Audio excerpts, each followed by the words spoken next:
Hi there, these comments are for M, and I am Michael, the founder owner and the materials writer for all of your lessons at the 7-step system to pass the TOEFL IBT.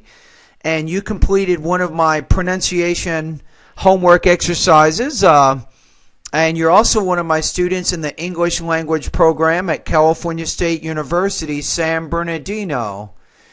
Now, if I remember correctly, you are reading a particular reading passage and you're answering a specific question, and I'm going to diagnose any possible problems you might be having with your pronunciation.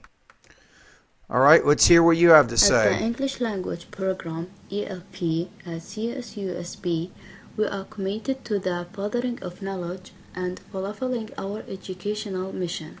Okay, now, when you're reading this, you're using more of a monotone, so you probably want to work on varying your tone a little more than you're doing.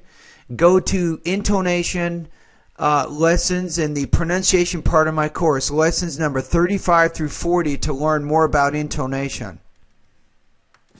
We promote a campus environment that welcomes, celebrates, and promotes respect for the entire variety of human experience.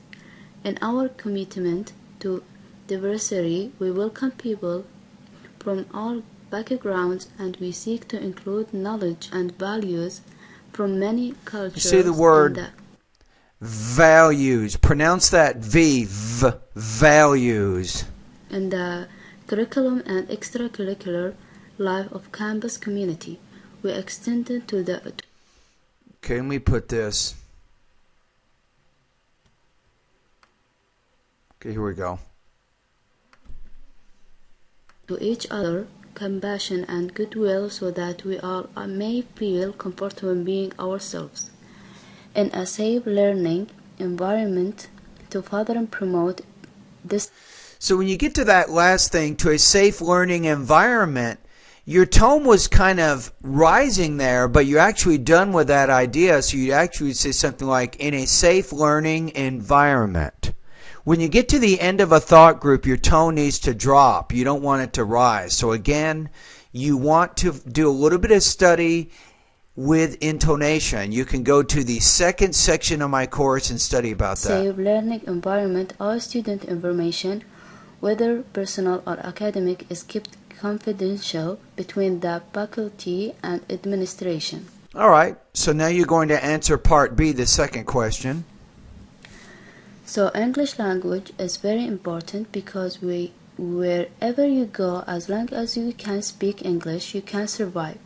It is the most common language in the world because almost 60% people in the world use English. So learn English for connecting with the people of the world. As we know that English also...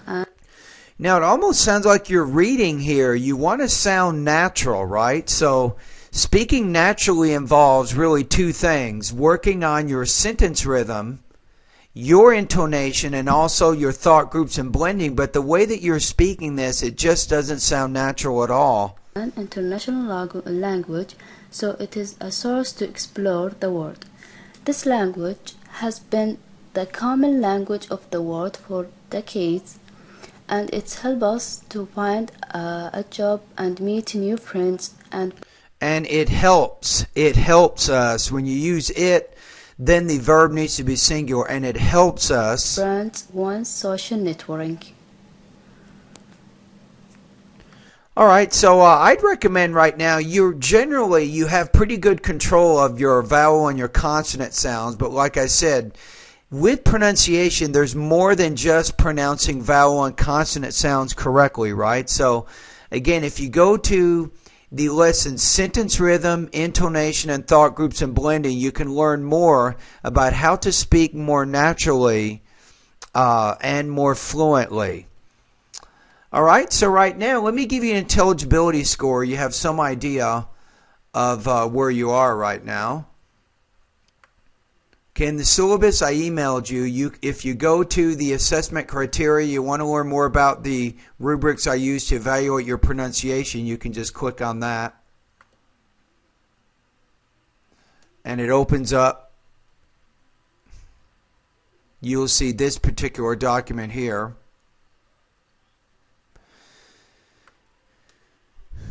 Overall, I'm going to put you in a high intermediate area. I'm going to put you about 3.9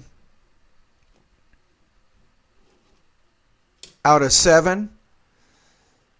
So I think overall you're mostly intelligible, but you still need to work on a few things, right? So you can click on the link here to learn more about your intelligibility score. Now in our class, if this were the final exam, let's take a look where you would be right now. I think you're in pretty good shape right now. I'd put you right now at about 92% on this particular final exam. All right. Anyway, thank you.